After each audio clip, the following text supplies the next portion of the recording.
Olá, pessoal! Bem-vindos a mais um programa Fé e Ciência, aqui na sua IPP-TV.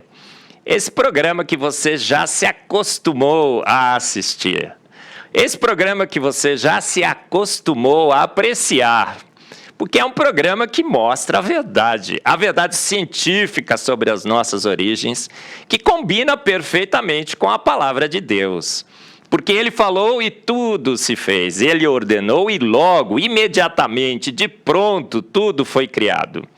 Essas verdades bíblicas têm sido confirmadas pela ciência, a ciência mais recente, pela química, pela física, pela biologia, cosmologia, as novas imagens do James Webb, mostrando claramente que o universo foi feito pronto. E essas verdades têm sido anunciadas aqui no Fé e Ciência. Grandes entrevistados, homens e mulheres que creem em Deus e que têm se destacado na ciência, nas suas mais diferentes áreas. Mas hoje estamos numa série especial. Alguns dias atrás, no Rio de Janeiro, tivemos o 3º Congresso Brasileiro do Design Inteligente. 20 cientistas das mais diferentes áreas, química, física, cosmologia, misturando um pouco de filosofia e teologia, estiveram lá apresentando palestras sensacionais. Evidências recentes que mostram claramente que uma mente inteligente fez o universo, fez a vida e os fez prontos. E quem esteve lá cobrindo esse congresso? A IPP-TV, o Fé e Ciência, com exclusividade. Gravamos todas as palestras, passaremos hoje uma delas, mas passaremos todas as 20 palestras aqui no Fé e Ciência. Então, assista a palestra de hoje, assista toda a série de palestras, 20 palestras sensacionais, com exclusividade do 3º Congresso Brasileiro do Design Inteligente, só aqui no Fé e Ciência, só aqui na IPP-TV. Então, vamos assistir mais uma delas, assista todas, assista de hoje. Assista todas as palestras, acompanhe a série de 20 palestras do 3º Congresso Brasileiro do Design Inteligente, aqui no Fé e Ciência. Vem com a gente!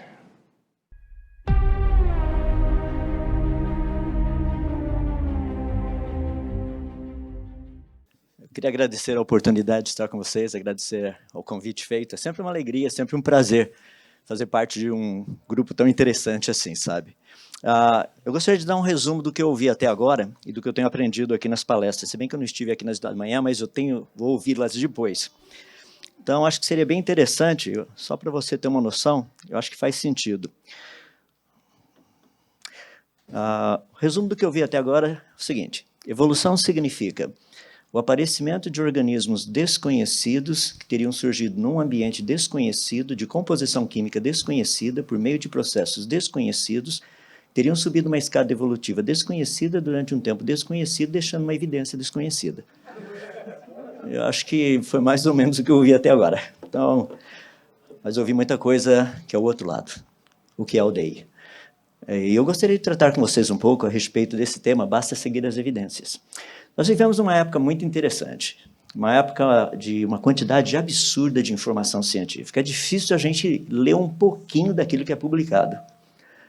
Eu tenho o hábito de ler assim, uma média de às vezes 10, 20 publicações científicas por semana. Rapaz, isso é uma gotinha no oceano. Não dá para ler tudo que precisa. Não dá, não tem como. Então eu queria passar um pouquinho com vocês, investir um pouquinho nessa ideia aí. E eu queria tratar mais especificamente dentro do contexto específico que está relacionado com a área da astronomia, da cosmologia, astrofísica e assim por diante. Mas eu queria dar um pouquinho de pano de fundo para vocês aí, para a gente entender. Quem gosta do Matrix, é assim que a cena foi feita. Acho muito legal saber como que o negócio foi feito, né? Então a gente olha aquela cena espetacular do Neo, vocês conhecem, né? Dando um tirinho no outro lá, você fala, uau, que legal, como é que eles fizeram isso? Aí daí você vê como é que foi feito, aquela tela verde de fundo e tudo mais. Então é muito importante a gente ter um pouquinho do pano de fundo.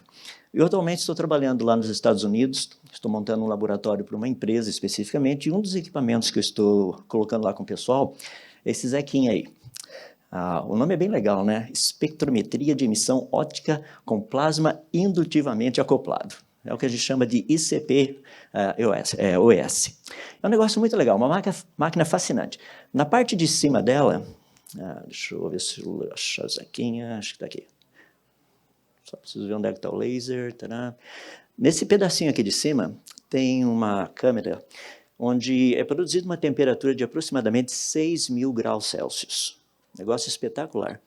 Então, você coloca todo um sistema que praticamente é líquido, tem um tipo de uma bombinha que você está vendo ali embaixo, tem uns tubinhos que vêm por aqui, passam ali dentro, sobe, tem um sisteminha aqui que vaporiza todo esse líquido, coloca nessa câmera aqui dentro e ele pulveriza, e nessa pulverização, esses elementos químicos que estão ali, eles são aquecidos a cerca de 6.000 graus Celsius. E quando eles são aquecidos, eles começam a produzir certas linhas de luz. E por essas linhas de luz, você sabe, tá, por essas frequências ou comprimentos de ondas, você sabe se o negócio é hidrogênio. Você está vendo ali algumas linhas, hidrogênio tem uma bem aqui no meio, tem uma outra ali, tem uma meio fraquinha aqui. Aqui você está vendo as linhas do oxigênio, tem as linhas do ferro, do enxofre. E essa é a maneira como a gente usa para saber qual elemento químico tem nesse negócio. Então, a gente consegue saber se o que está acontecendo ali está contaminado, tem contaminação ou não, ou se está bem equilibrado todos os componentes químicos daquela mistura e assim por diante. Esse é o mesmo processo, quer dizer, idêntico ao processo que nós usamos para saber quais são os elementos químicos numa estrela, numa galáxia. Então, a gente não precisa ir até a estrela, pegar o negócio lá e trazer para cá, não faz sentido isso. Nem tem condição de fazer isso. Então, nós pegamos a luz que vem da estrela para cá, ou da galáxia para cá, e por meio dessa luz, nós sabemos o que existe ali. E dependendo também da intensidade dessas linhas, nós sabemos até mesmo o quanto tem lá. Então, é muito legal esse mecanismo. Tá? Então, isso aí, a espectrometria é uma coisa bem legal. Mas, o que a gente faz com isso relacionado com o tema? Seguir as evidências. Por exemplo, quando eu olho para uma galáxia, quando eu olho para uma estrela, quais são as evidências? O que eu poderia dizer? Isso é uma evidência. Então, deixa eu falar um pouquinho com vocês a respeito de evidências, para a gente ter uma noção. Minha primeira pergunta seria, o que seria uma evidência? A gente precisa ter uma noção do que é evidência, senão a gente pega qualquer coisa é evidência. Por exemplo, os evolucionistas, qualquer coisa é evidência. Se adaptou, é evolução. Se variou, é evolução. Se perdeu o olho, é evolução. Se ganhou o olho, é evolução. Teve uma discussão aqui bem interessante a respeito do início de todas as coisas. Eu, principalmente da física, eu gosto muito de pensar nas leis da natureza. Quer ver coisa interessante? Quando a gente estuda eletricidade, você conhece as leis de repulsão e atração. Pergunta, foram 2 prótons no início do universo que decidiram que se as cargas elétricas tiverem exatamente o mesmo sinal positivo, eles vão se repelir. Então, os prótons decidiram isso. Tá? Os elétrons que passaram por perto acharam que a ideia era muito fascinante. Então, já que a gente tem carga elétrica negativa, a gente também. Se ficar por perto, a gente repele. Você sabe que os nêutrons não têm nada a ver com isso. É tudo nêutron, então eles deixam os prótons e os elétrons decidirem por isso. Você acha que prótons e elétrons, nêutrons, decidiram as leis da natureza? Sabia que as leis da natureza são sobrenaturais porque elas não foram criadas pela natureza? Não tem como. Não foram os prótons que criaram as leis. Não foram os elétrons, os quarks. As leis da natureza têm que preceder a natureza. É interessante que o que a gente chama de lei natural deveria ser lei sobrenatural. Tecnicamente, isso é o caso. Porque as leis da natureza não foram criadas pela natureza. Por exemplo, não foi o seu carro que criou as leis que fazem com que ele funcione. Isso é óbvio. O seu carro funciona porque existem leis que fazem com que ele funcione. Mas as leis têm que vir antes daquilo que existe. Então, quando nós falamos de evidência, a pergunta é o que seria uma evidência. Então, vamos dar uma olhadinha.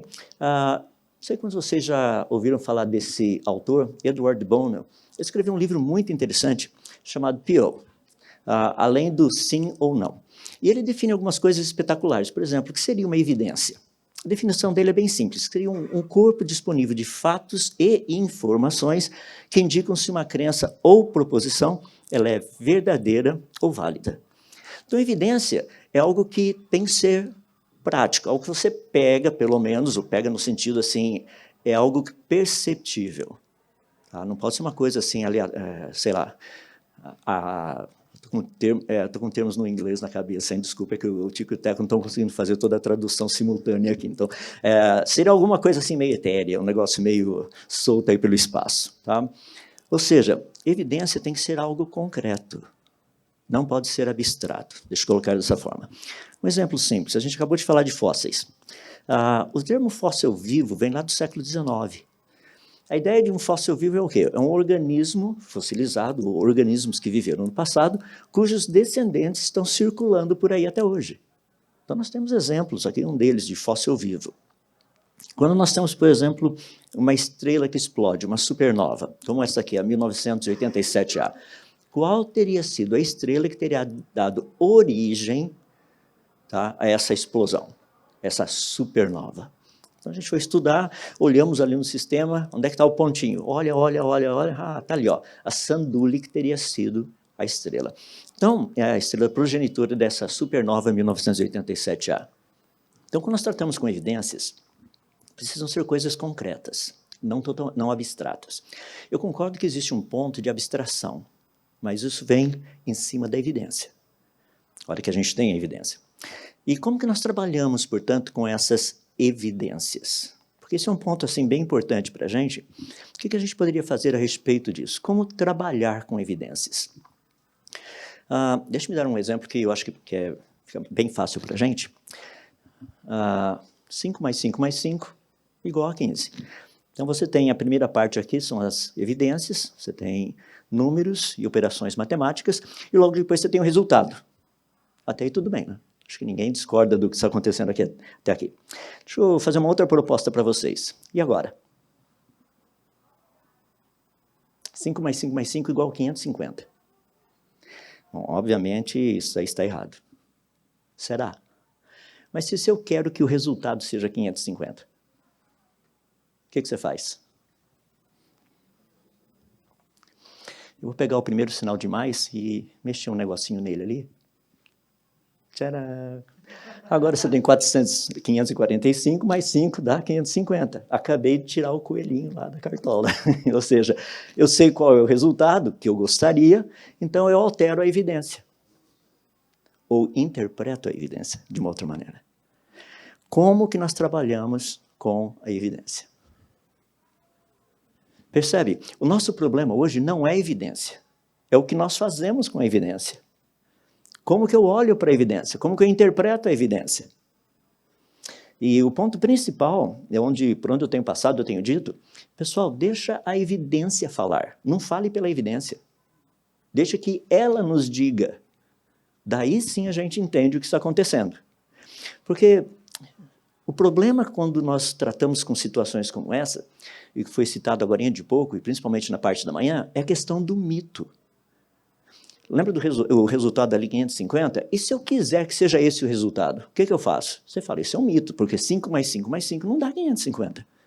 Mas e se eu quiser que dê 550? O nosso problema é tratar com o mito. E deixa eu fazer uma pergunta, então, baseado no que foi dito hoje. Como saber se o mito é mito?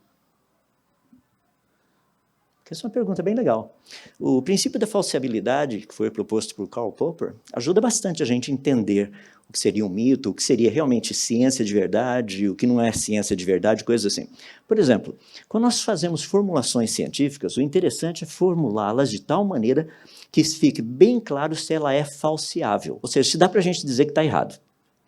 Se eu fizesse a seguinte expressão, a seguinte proposta, todas as pombas do Rio de Janeiro são brancas. Rapaz, eu sei que muito espírita ia ficar feliz, mas não é esse o caso.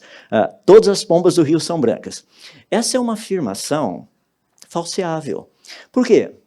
Qualquer pessoa aqui poderia chegar, tirar uma foto ali fora, mostrar uma pomba e falar, ó, tem uma aqui que não é branca. Percebe? Então, esse princípio da falseabilidade ajuda a resolver o problema dos mitos que nós temos na ciência, que é uma quantidade muito grande. De novo, De Bono falou uma coisa espetacular a respeito de mitos. Acho que foi uma das melhores definições de mito que eu já vi até hoje. Ele diz o seguinte, um mito é uma maneira fixa de ver o mundo que não pode ser destruída. Por quê? Vista através do mito, todas as evidências o apoiam. Você pega lá um fóssil. Eu, um tempo atrás, estava com o pessoal lá nos Estados Unidos, uma região fossilífera lá. A gente acabou de pegar um fóssil, eu perguntei, qual a idade? Há milhões de anos. Olha, a gente nem testou ainda. Nós não levamos para fazer um exame, para ver qual a idade do negócio. Eu estou falando milhões de anos. Percebe? Isso é um mito. Mas é assim que as pessoas vivem. Por quê? Porque o mito é uma maneira da gente ver as coisas. E nós precisamos tomar cuidado para que isso não aconteça com a gente também. Porque é muito, muito, muito fácil a gente pensar nessa parte de mitos. Por exemplo, é muito fácil eu chegar para vocês e dar uma série de evidências que apontam numa direção, quando, na verdade, as evidências estariam apontando numa outra direção, mas eu as encaminhei em uma certa direção. Eu cito um exemplo disso aí quando você acha a raiz quadrada de números de 4 algarismos, que é bem interessante. Dá para a gente fazer umas continhas assim espetaculares a respeito disso. Eu consigo provar para você, eu não vou fazer isso agora por questão de tempo, mas eu conseguiria provar para você que existe uma metodologia para achar a raiz quadrada de número de 4 algarismos que você não aprendeu ainda. Mas eu iria mostrar para você, com alguns exemplos, e você iria olhar esses exemplos e falar, rapaz, que espetacular, não me ensinaram isso na escola. Mas se você fizer seguir o que eu estou propondo, meu raciocínio, eu iria lhe dar apenas 3 exemplos que funcionam. E baseado nos 3 exemplos que funcionam, talvez você iria achar que todos os demais, 9.997, 96, desculpe, iriam funcionar, porque eu tenho que colocar o 0 no começo. Percebe? Então, nós precisamos cuidar um pouquinho com essa parte de mitos. O que eu quero tratar com vocês agora é algo espetacular que está relacionado com o que nós estamos vendo, as evidências. Mas para isso eu vou dar um pouquinho de um pano de fundo um pouco maior. Quando nós falamos a respeito de física, deixa eu dar um pouquinho de física para a gente pensar. Não sei quantos de vocês já tiveram a oportunidade de olhar assim a Via Láctea. Um tempo atrás eu estava lá na África do Sul com um grupo de pessoal assim, bem jovem, e a gente estava numa região assim que a cidade mais perto onde nós estávamos ficava a mais de 200 quilômetros e tinham 5.000 habitantes. Rapaz, não tinha assim poluição luminosa nenhuma, dava para ver aquela manchinha, falar, isso aqui é M31, tá vendo? A galáxia que a gente conhece, dá para ver a olho nu. Obviamente você não vai ver como o Hubble nos fotografou, coisa assim, mas você via aquela manchinha, é uma galáxia. Aqui, misericórdia, né? A gente não consegue ver nem a Lua. Então, é um pouquinho mais complicado. Mas pare e pensa nessa estrutura toda que a gente vê. Ou estruturas como essa, porque a gente vê só daqui baixo. Aqui vocês estão vendo as 3 Marias, a constelação de Orião, tem as 3 Marias ali do meio. Se a gente tirar um pouquinho esse negócio, a nossa atmosfera, isso é o que a gente veria. Tem uma quantidade imensa de coisa lá fora para a gente estudar e para a gente ver. Então, você tem, por exemplo, ali a NGC A2023, que é aquela manchinha avermelhada, eu ampliei lá só para a gente ver, a Messier 42 e 43, essas outras 2 manchinhas. Mas eu estou tratando de luz visível, da gente ter acesso. Se você pega, por exemplo, essa região do espaço, você tem esses pilares gigantescos aí de gases, que é lá da nebulosa da Águia, você olha esse negócio e fala, nossa, que coisa espetacular. Mas isso pegando as frequências de luz visível. Se eu mudar para o infravermelho, olha o que a gente veria. Rapaz, é espetacular a coisa. Então, tem muita coisa na área da física, da ciência, da luz, para a gente poder aprender. Então, quando a gente olha, por exemplo, o universo, você vê galáxias como essa que você está vendo aí. Tá? Essa aqui está praticamente a 22 milhões de anos-luz de distância da gente. Lembra que um ano-luz equivale a 9,5 trilhões de quilômetros, então faz a continha aí, está bem longe. Quando você pega, por exemplo, uma foto como essa, que é um aglomerado de galáxias, tá? Todos esses pontinhos que vocês estão vendo, com exceção desses que tem um tipo de um reflexo ali, isso aqui são estrelas, tem uma outra aqui embaixo, uma outra ali embaixo. Esses pontinhos todos, inclusive aqueles bem pequenininhos que vocês estão vendo lá, são todos galáxias. Em cada um desses pontinhos existem centenas de bilhões de estrelas. Então, a informação dessa luz que vem para cá, ela nos diz o quê da situação desses corpos celestes? Por exemplo, luz. Luz e informação andam juntos. Então, nós sempre quisemos saber como trabalhar com esse negócio, né? Os gregos começaram tentando medir a velocidade da luz. Olha que coisa espetacular. Ficava um numa montanha, outro na outra, o cara gritava, vai! Ele pegava, ligava, tirava uma tampinha da frente, daí o cara daqui conseguia ver a luz vindo de lá para cá. Daí eles começaram a medir e tudo mais, aí chegaram à conclusão que eles estavam medindo a velocidade do som e não da luz. Quando o cara gritava, vai, o outro abria, daí... Os gregos eram muito inteligentes. Eles percebiam também quando a experiência deles estava errada, tá? E a proposta errada. Então, quando nós falamos de luz e informação, o que seria isso? Porque a luz sempre nos fascinou. Isso aqui não é filme de ET, não. Isso aqui é muito legal. Lá na Groenlândia, lá em cima, de vez em quando, você tem esses pilares, colunas de luz que acontecem de vez em quando.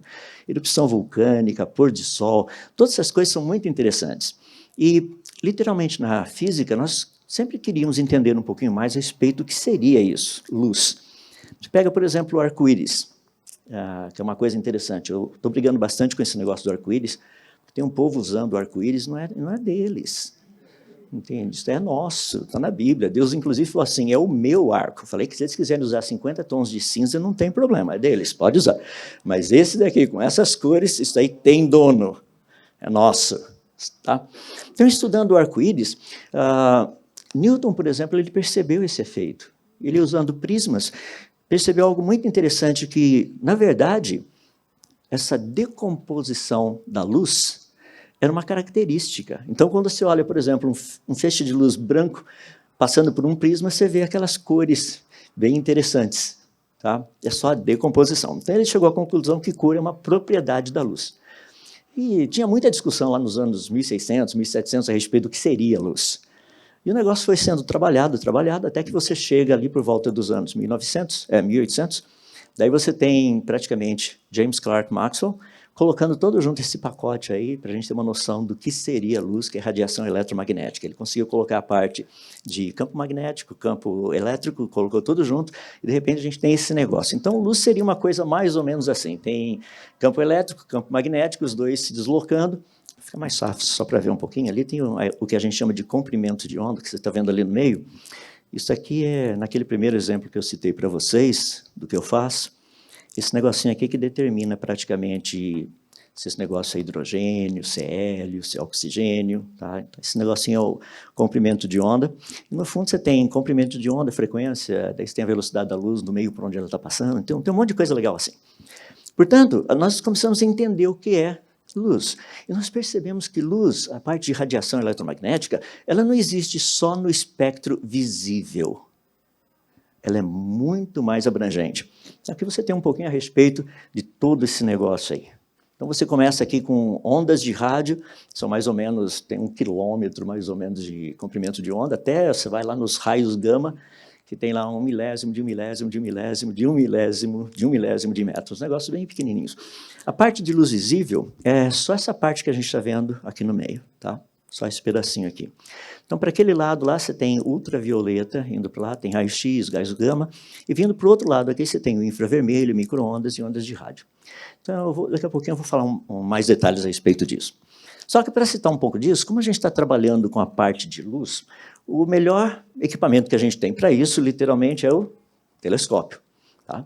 Então, nós usamos muito o telescópio. Deixa eu dar uma visão geral aí do telescópio, para a gente ver como esse negócio todo funciona.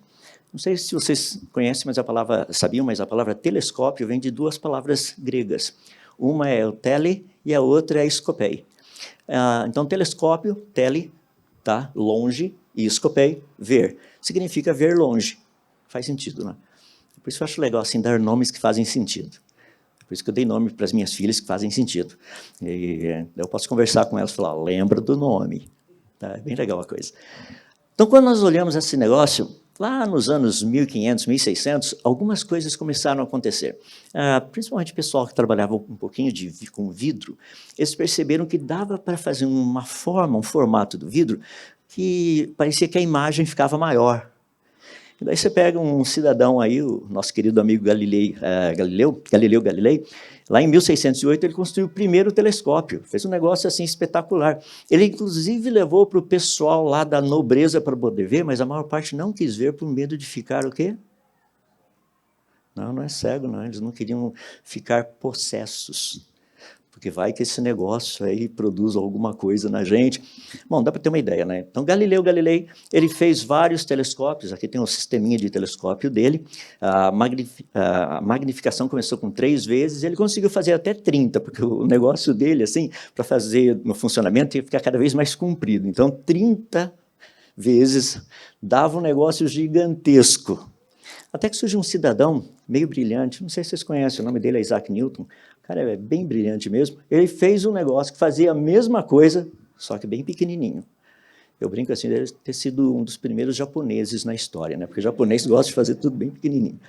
Eu sei disso porque lá na década de 80 teve uma experiência muito interessante, lá nos Estados Unidos fizeram uma broca muito fininha, uma das menores brocas possíveis, e daí mandaram para a Alemanha. Os alemães mandaram uma mais fininha ainda, um diâmetro menor. Daí mandaram para o Japão, receberam de volta aquela broca fininha com furo no meio. Os caras são bons. Newton, então, trabalhou com esse negócio, fez literalmente um telescópio. Hoje existem vários tipos de telescópios, e todos eles estão relacionados praticamente como você capta a luz e como você consegue transmitir essa captação para o observador. Então, tem vários tipos, tem aqui o newtoniano, a luz bate num espelho côncavo lá no fundo, reflete aqui e sai pelo lado.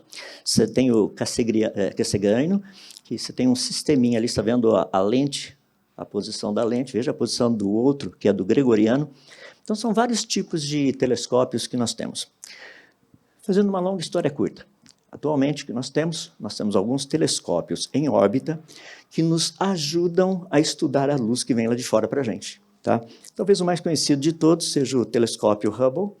Aí nos seus 30 anos já continua funcionando bem. A gente tem assim, feito pesquisas, descoberto coisas espetaculares. E o Hubble trabalha assim, principalmente no infravermelho, com a luz infravermelha, com a luz visível, e pega um pouco da ultravioleta também. Ele tem um espelho principal dele, dá mais ou menos 3,40 metros de diâmetro. Tá? Esse daí é o telescópio Hubble, dá para ter uma noção dele, então. Tem um outro telescópio, eu vou falar que tem vários deles, mas só pegar mais um, que eu vou falar de um outro novo que está em órbita agora, que é o telescópio Spitzer. E o Spitzer, ele funcionou desde 2003 até agora 2020. Tá? E foi muito legal, por quê? Porque ele trabalhava só na parte do infravermelho, tinha um espelho de mais ou menos 85 centímetros. Então deu para a gente pegar um monte de informação espetacular vinda lá de fora. Esses telescópios, eles estão em órbita. Por quê? Porque não tem problema com a atmosfera. Imagina, chega lá, você tem 180 dias para fazer pesquisa lá com o teu telescópio. 90 deles chove. Já percebeu o problema? Então, nós temos alguns telescópios espalhados aí pelo mundo, em locais que realmente quase não chove, e além de quase não chover, está em cima das montanhas, você vê quase as nuvens lá embaixo. Um deles aí é o Keck, fica lá no Havaí, são 2 telescópios praticamente idênticos, tá? São 10 metros de diâmetro, que é a lente deles, e eles conseguem pegar coisa muito interessante, eles vão desde a luz visível até o infravermelho. Mas todos esses aí, literalmente, eles estão captando algo que vem do espaço que passa pela nossa atmosfera. Existem alguns deles que trabalham com a parte das ondas de rádio. Um deles fica lá nos Estados Unidos, que é o VLA, o Very Large Array, está trabalhando desde 1980 até agora, e a gente consegue captar sinais que vêm do espaço, que são ondas de rádio. São frequências assim de centenas de metros, de alguns quilômetros, coisas desse jeito. Tem um outro gigantesco também, lá no deserto do Atacama, lá no Chile, e esse daí é um outro também que tem literalmente o diâmetro dele, de cada uma dessas antenas, dá mais ou menos 12 metros, e o negócio é gigantesco, porque na área de interferometria dá para a gente pegar ondas desde 150 metros até 16 quilômetros o negócio, dependendo de como você coloca os telescópios para a gente poder ver. Então, tem um pouquinho de coisa aí para a gente trabalhar. Tem equipamento? Tem. Conhecemos a parte de luz? Conhecemos. Tem informação que vem com a luz? Sim, tem. A gente conhece bastante disso. Então, vamos colocar junto essas duas coisas. O que a gente tem da física e um pouquinho da astronomia. Só fazendo um resuminho, isso aqui são praticamente as frequências principais vindas lá do espaço que a gente estuda. Então, tem as ondas de rádio, tem micro-ondas, infravermelho, visível, ultravioleta, raio-x e raios gama.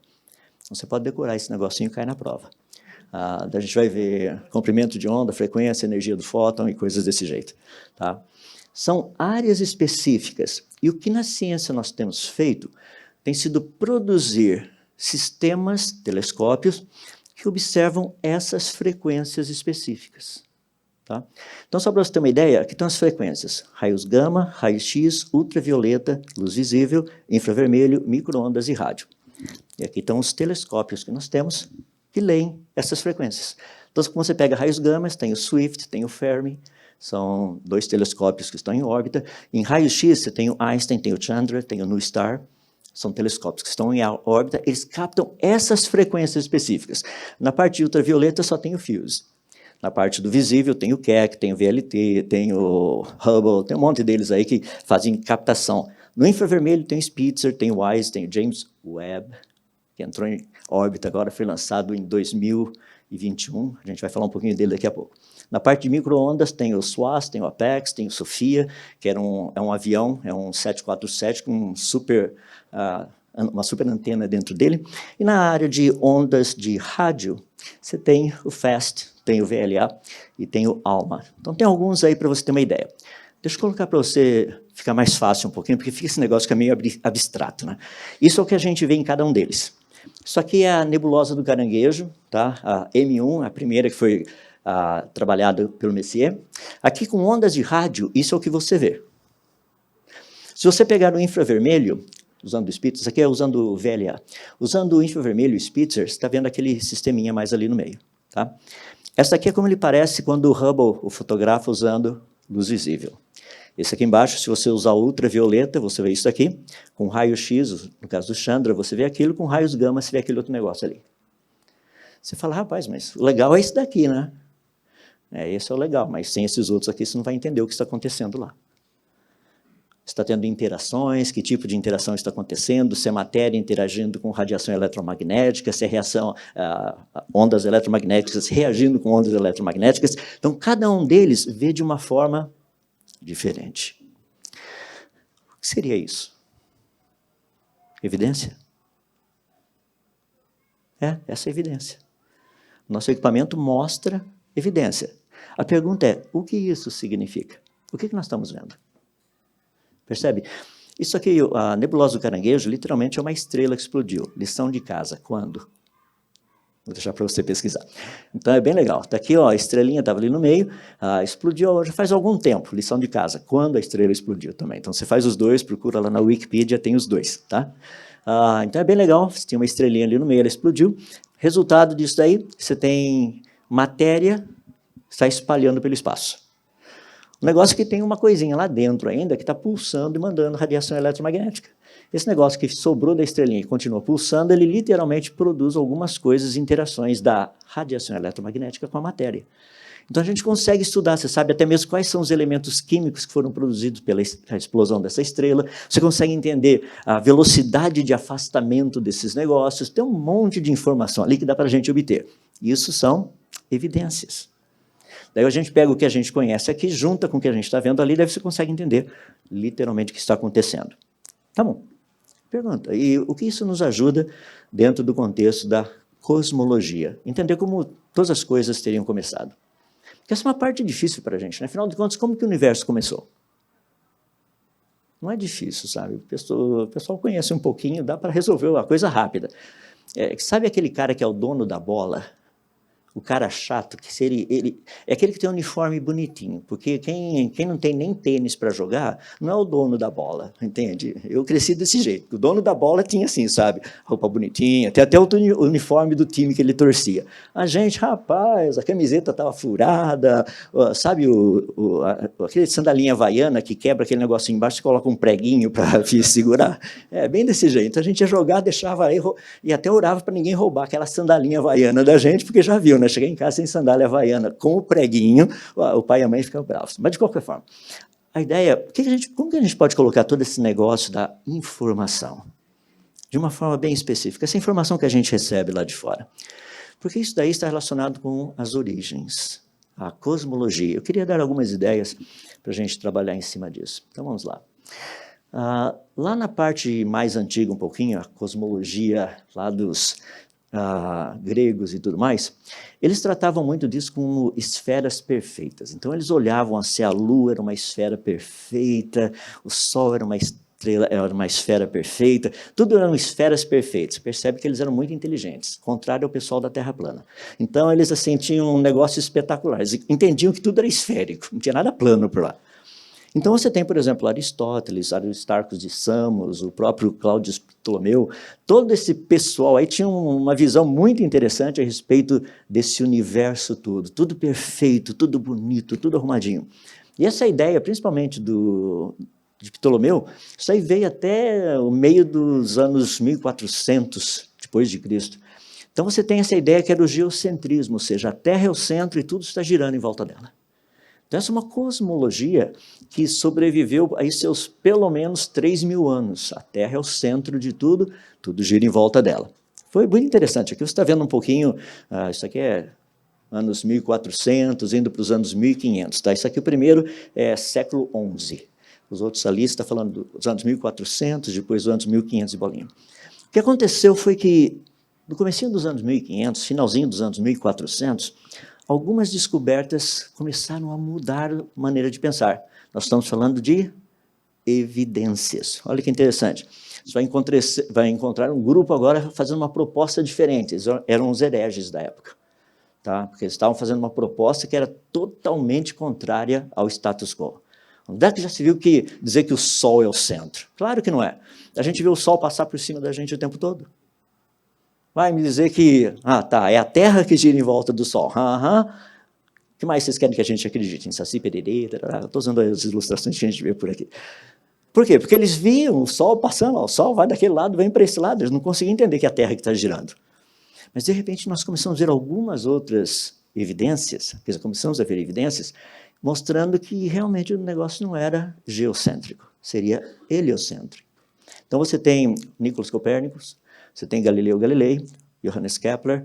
Por exemplo, Kepler, ele, estudando as órbitas dos planetas lá, ele até percebeu o negócio lá, falou assim, agora entendi como é que funciona. É muito legal, se você ler os escritos de Kepler, ele tentou várias coisas para fazer o negócio funcionar. Daí, um dia ele estava lá pensando, falou assim, e se as órbitas dos planetas forem uma elipse? Ele falou assim, não é possível, que ninguém tentou isso. E não é que ninguém tinha tentado.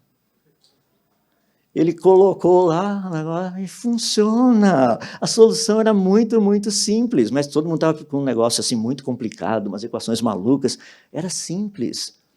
Ou seja, simplicidade faz parte. Na física, a gente costuma dizer o seguinte, se a equação é muito complexa, é porque o cidadão ainda não entendeu o problema. Porque, para e pensa, como que é que se transforma energia em massa e massa em energia? Olha o tamanho da equação. E igual a mc ao quadrado, 3 letras e um número. Rapaz, bem legal, né? Dá para complicar um pouquinho, mas assim, estou dando o básico. Então, você pega, de repente, a gente começa a viver um outro modelo cosmológico. Agora, não é mais a Terra o centro. E é legal porque daí você vai percebendo que o negócio vai expandindo. Newton, por exemplo, quando ele trabalha com a lei da gravitação universal, ele acredita num universo infinito, mas ele acredita que essas leis, funcionam em qualquer lugar do universo, não é só aqui. Se você encontrar um outro sistema, vai ter uma estrela e tiver planetas, vão estar em volta dessa estrela. E é bem legal o trabalho que está sendo feito, ou seja, ele acreditava num universo estático e infinito.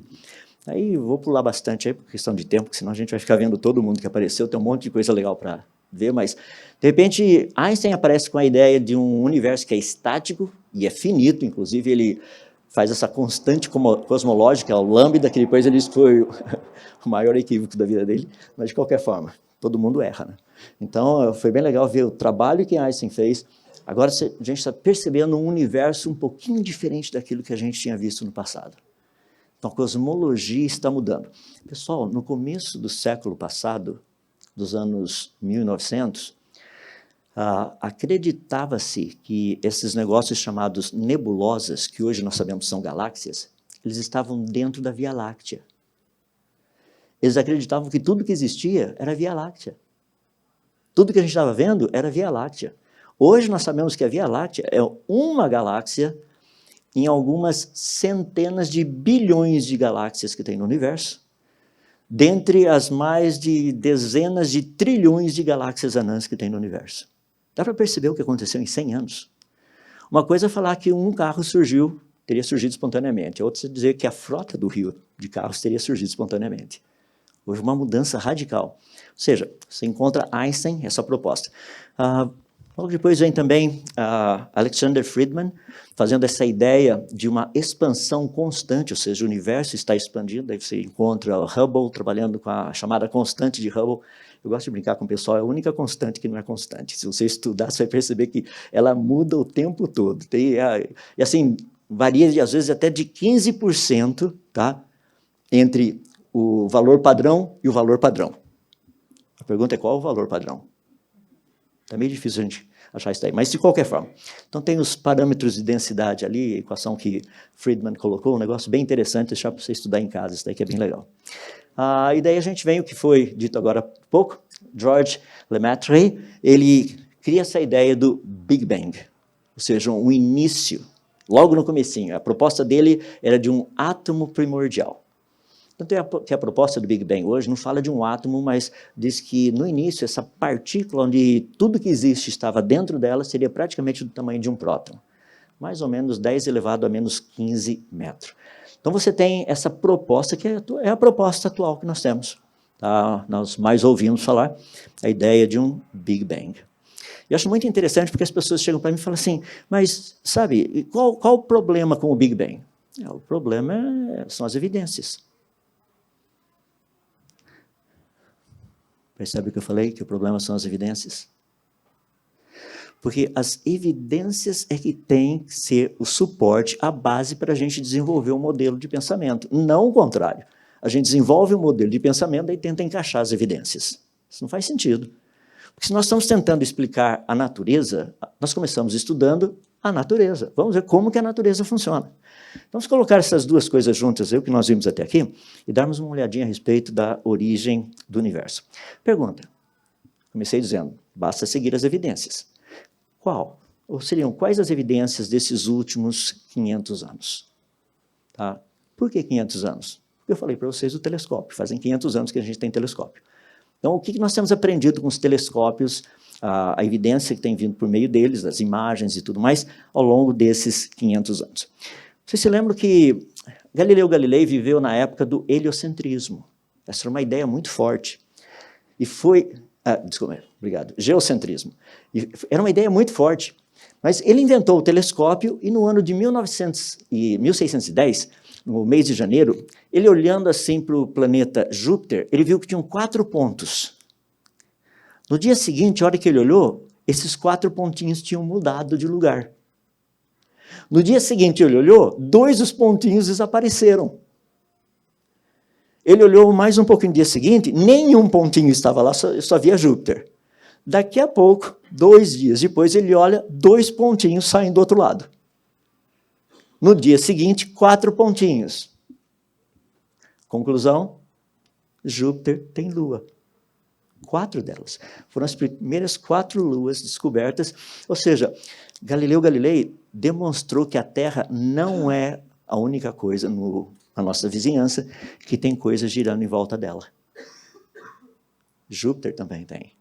De repente, toda essa ideia dessa cosmologia ptolomaica, essa ideia de geocentrismo, todo esse negócio, rapaz, pum, cai por terra devido à evidência.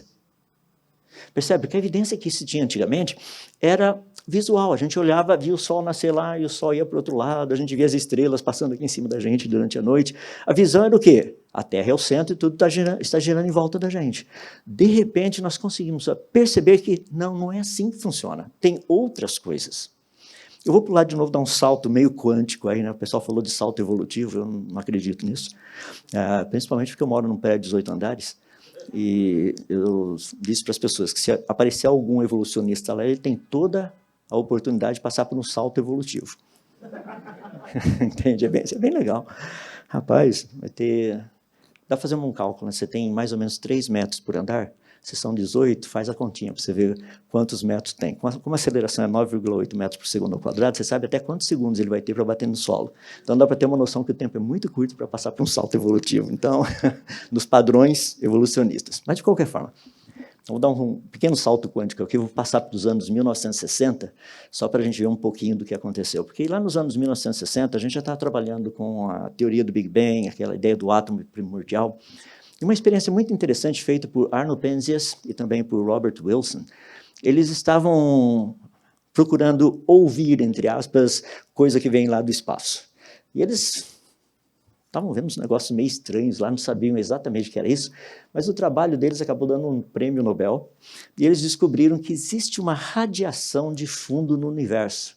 Ou seja, o universo, essa radiação de fundo, pode ser transformada numa temperatura. Então, a gente conseguia saber qual a temperatura do universo.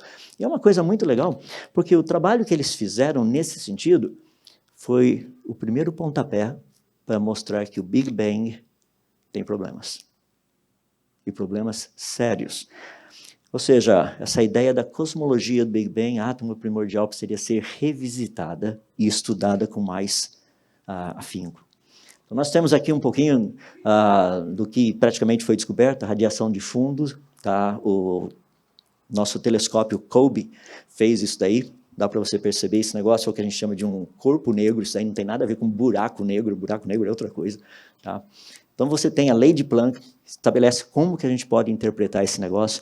Então, deu para a gente ter uma noção que o universo, não somente ele era finito, como ele tinha algumas características muito, muito peculiares. Uma delas é justamente essa. Ele tem uma radiação de fundo, que significa que ele tem uma temperatura específica. E nós temos, inclusive, 3 satélites em órbita que estavam lá. Você tem o COBE, o WMAP e o Planck, todos eles estudando essa radiação de fundo. Dá para ter uma noção do que seria essa radiação de fundo. Um negócio bem específico, mostrando diferença, ou pequenas variações de temperatura no universo todo.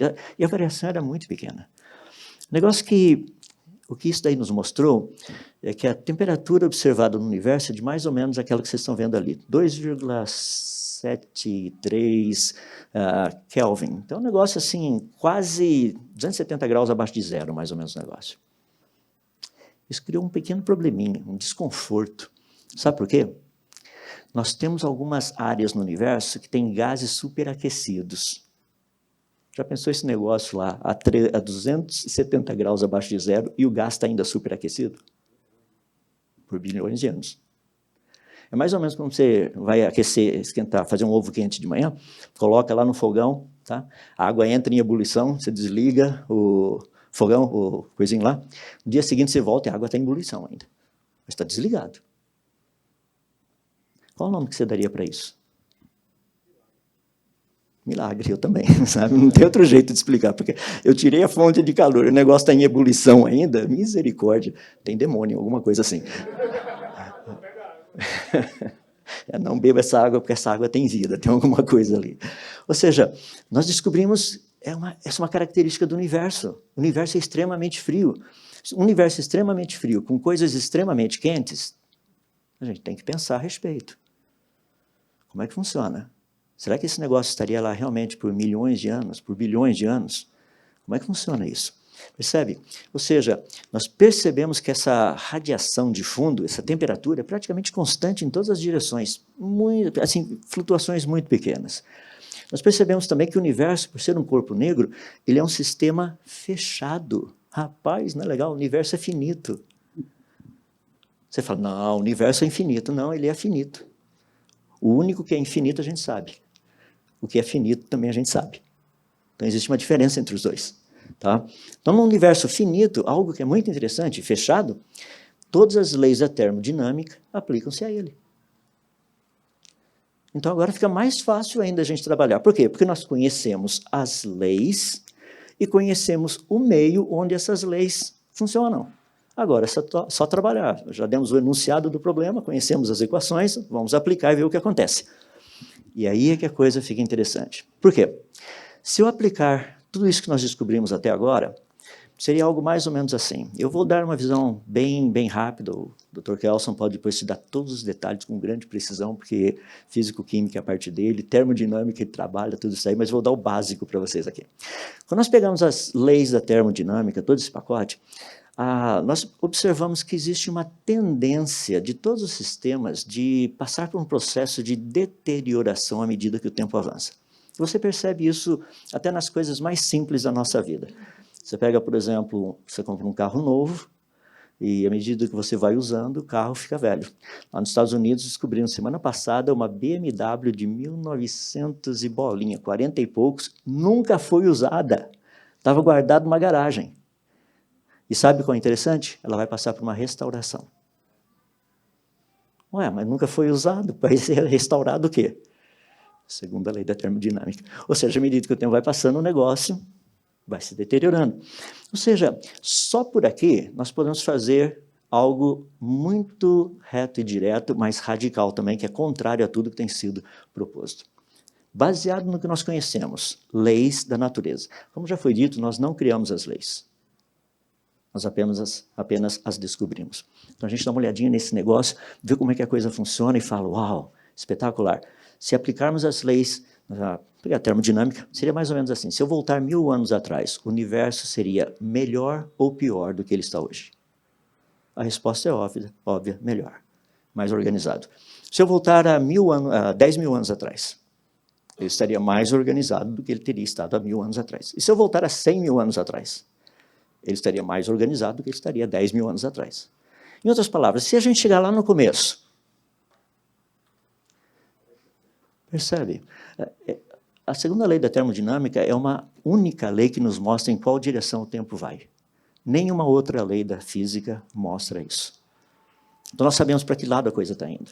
Em outras palavras, o óbvio seria, ao olharmos no início do universo, encontrarmos o quê? Coisas no início, começando a ser alguma coisa, ou coisas completas, complexas e perfeitamente funcionais. Bom, isso aí a gente tem a resposta, né? Não é difícil a gente ver. Um trabalho muito interessante foi feito pela Francesca Rizzo. Ela estudou uma galáxia, essa que está ali embaixo. Esse negócio está a só 12 bilhões de anos-luz de distância da gente, tá? Está lá no começo do universo.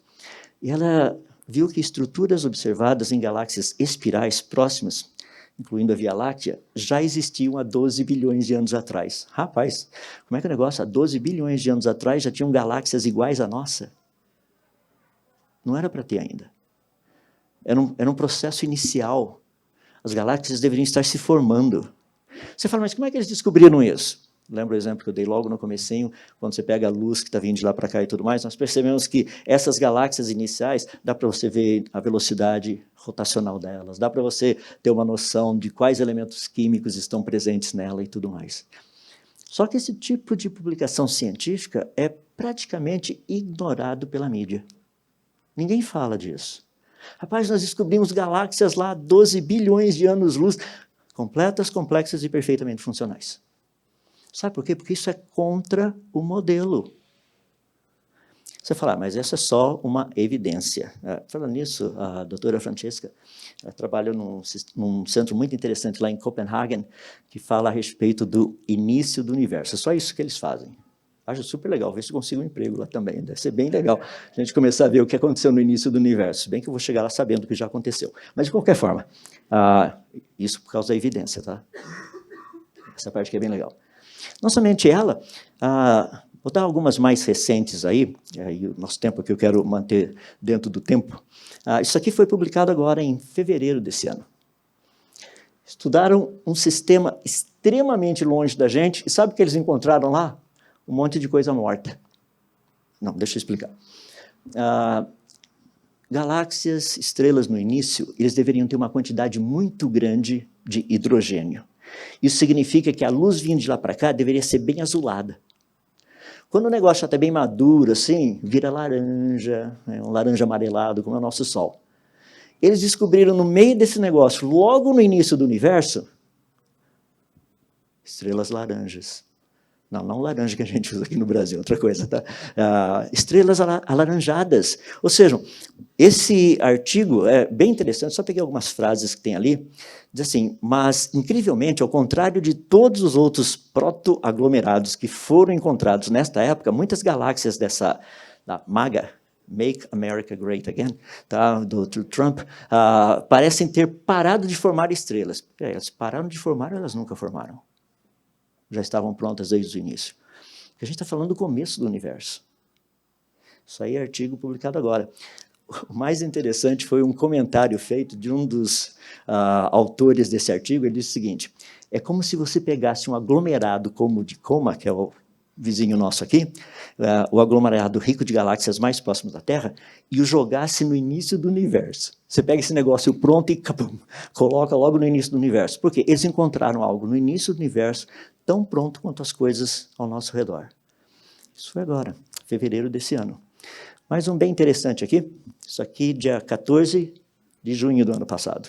Mais outro negócio bem interessante. Tem um sisteminha, isso aqui eles observaram através de lente gravitacional. Então, eles estudaram essa galáxiazinha que vocês estão vendo aqui no meio, parece uma manchinha, né? Você fala, mas nem dá para ver. Visivelmente não, mas se você fizer o traçado das linhas do espectro, você aprende um monte de coisa do que está ali. Então, é bem legal, olha só o que os autores falaram a respeito disso. Essa é uma galáxia logo no comecinho do universo, tá? Ela é extremamente empoeirada, é a galáxia mais distante conhecida até o presente momento, que tem sido estudada de forma metodológica. Então, eles disseram o seguinte, vimos esse tipo de emissão de ralo de gás estendido de galáxias que se formaram mais tarde no universo. Ou seja, nós percebemos que tem gases ali assim, que teriam se formado muito, muito tempo depois do início do universo. Mas vê-los em uma galáxia tão primitiva significa que esse tipo de comportamento é universal mesmo nas galáxias mais modestas que formaram a maioria das estrelas do quê? Universo primitivo. O que está sendo dito aqui é que logo no início do universo, as coisas já eram praticamente como elas são ao nosso redor.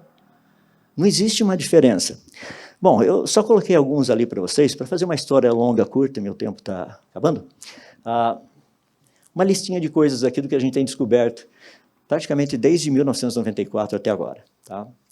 Galáxias adultas no universo infantil, estruturas altamente desenvolvidas no universo jovem, cidades antigas de galáxias modernas, galáxias maduras a 10 bilhões de anos-luz, galáxias completas a 13,5 bilhões de anos-luz, água encontrada logo no início do universo, espalhada para lá e para cá, galáxias espirais logo no início do universo. Espera aí, galáxia espiral no início do universo? Rapaz, isso daí não tem como.